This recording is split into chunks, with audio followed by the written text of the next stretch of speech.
We begin with a weather impact alert as this storm continues to move in here. Thanks for being here, everyone. I'm Eric Connert. And I'm Netta Iramporia. Glad you're with us. We have team coverage for you this morning. CBS 8's Regina Yorita and Chris Groh tracking all the storm preparations. Kelly Hessedal standing by with science behind storms like this one. But we start with meteorologist Vanessa Paz tracking the rain as it's made its way a little sprinkle here this morning. A little brief pause maybe, and then it's going to ramp up again. I mean, really, the door is open now. Right? The storm's arrival is here, and it's the light stuff, and it's only going to get heavier progressive as we get into your Friday and enter the weekend. We are under a weather impact alert day now all the way through Saturday, and again, conditions will continue to linger into Sunday, just won't be nearly as widespread nor heavy. So we're looking at the potential for flooding, those low-lying areas. We've been warning folks, get the sandbags ready, especially if your neighborhood is prone to that flooding, and elevated fire or elevated flood concerns as well, especially for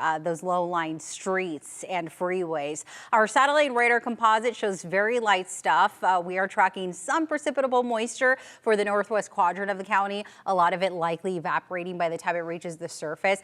The bulk of it has been stalled just to our north in LA, Santa Barbara, Ventura, San Bernardino counties. But that's not to say we're not going to get our fair share of rain. It will arrive. In fact, there's that atmospheric river. This is our water vapor imagery, and you could kind of just see that freeway of moisture pummeling into Southern California, all due to that area of low pressure that's going to tap in to all of that moisture. All right, as we take a look, we are also under a flood watch starting tomorrow early around 4 o'clock, lasting all the way through tomorrow night. The coast and valleys could see up to 2 inches. The mountains and desert areas could get close to 4 inches, and the high deserts even getting in on the action anywhere between 1 to 2 inches. Notice how the chance low to scattered for most of Friday, but it soars, skyrockets by the time we get to tomorrow morning. So I'm going to emphasize this. If you don't have to drive tomorrow, stay off the road, stay inside, because not only should you be aware of your surroundings when it comes to the freeways, but also around your neighborhood. Remember those trees, they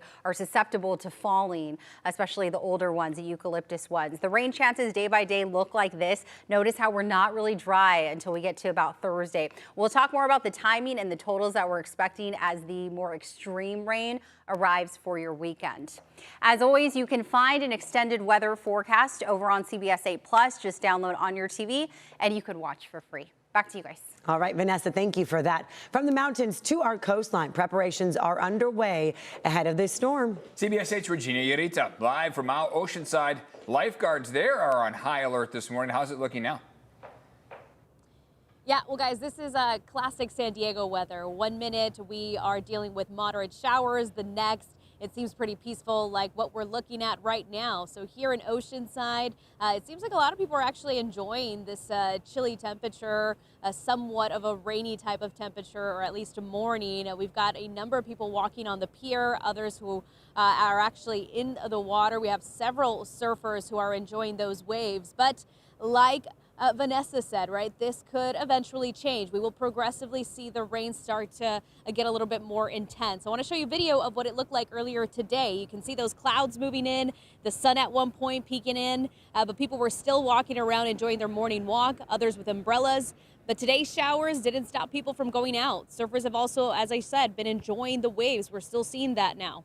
The rain that we received as of this morning has been enough to make the roads a bit wet and slick. We noticed that on the 5 heading northbound earlier today. So for those driving this morning, remember to slow your speed. You want to avoid areas of standing water during a storm. Do not drive through flooded roadways. You don't know the condition of the road under the water. We did talk to several people about this weekend storm, and here's what one resident told us. I don't know how much rain we're supposed to get, an inch or something one of the nights, and I really don't know if that's substantial, but we're out here this morning and the weather seems fine.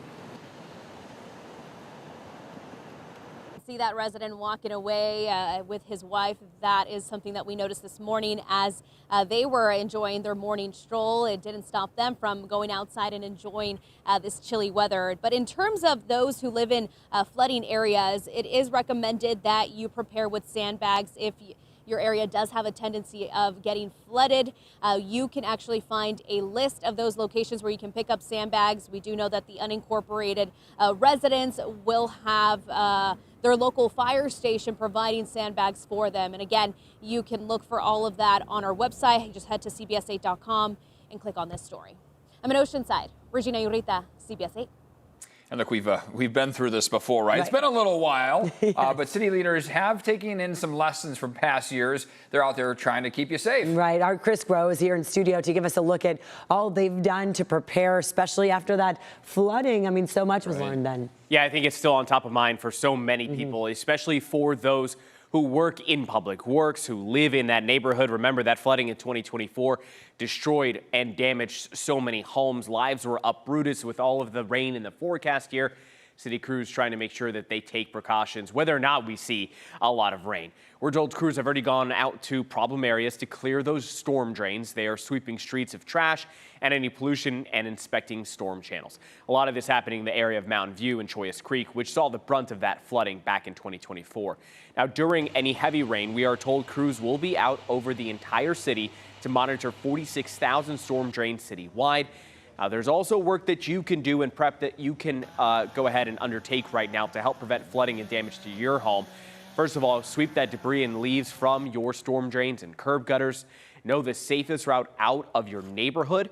Also, put any valuable documents in waterproof containers.